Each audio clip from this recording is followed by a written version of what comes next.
Pour nous, l'accès à la culture est fondamental, notamment parce que c'est un droit essentiel.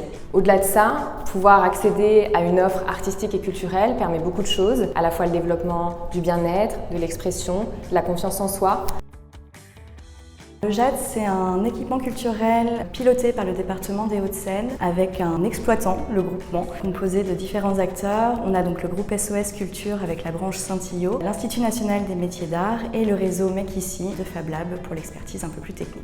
En tant qu'établissement culturel, lieu de création et de production, le Jardin des métiers d'art et du design propose toute une programmation culturelle autour de l'hybridation des savoir-faire d'excellence de l'artisanat d'art et du design. Donc on a à la fois des expositions, des actions culturelles avec des rencontres et des conférences mensuelles, des stages et des ateliers de découverte et d'initiation au métier d'art et du design. Et puis on s'inscrit aussi dans toute une programmation plutôt sur le territoire national avec une participation aux Journées européennes des métiers d'art, aux Journées européennes du patrimoine et plein d'autres événements.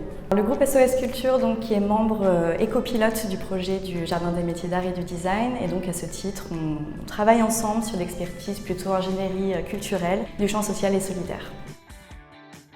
Le Laboratoire des publics, c'est un programme d'accessibilité culturelle qui vise à orchestrer la rencontre entre des établissements culturels et des publics issus du champ social pour favoriser l'accès à la culture pour toutes et tous et plus particulièrement pour des personnes qui sont fragilisées ou éloignées de l'offre culturelle. Le Laboratoire des publics travaille avec l'équipe du JAD pour proposer des actions artistiques et culturelles pour les publics que nous accompagnons. L'idée, c'est d'emmener des publics qui ne se sentent pas légitimes à venir profiter de ce type d'établissement culturel et de leur dire que ce sont des lieux qui leur sont aussi totalement dédiés. Dans le cadre des rencontres SOS, nous avons proposé une journée porte ouverte au JAD avec le Laboratoire des publics afin de permettre aux différents publics que nous accompagnons de pouvoir visiter le lieu, de profiter de l'exposition et de faire un atelier de pratique artistique.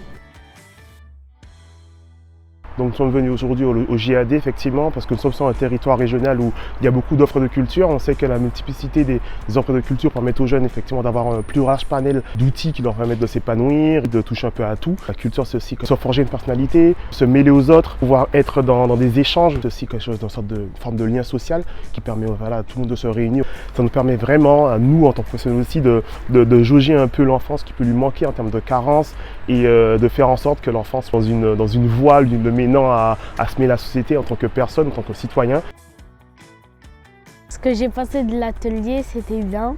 On a dessiné, on a mis de la colle. Le plus aimé, c'est de voir comment on collait l'épaule, de voir comment ça rend, enfin à la fin.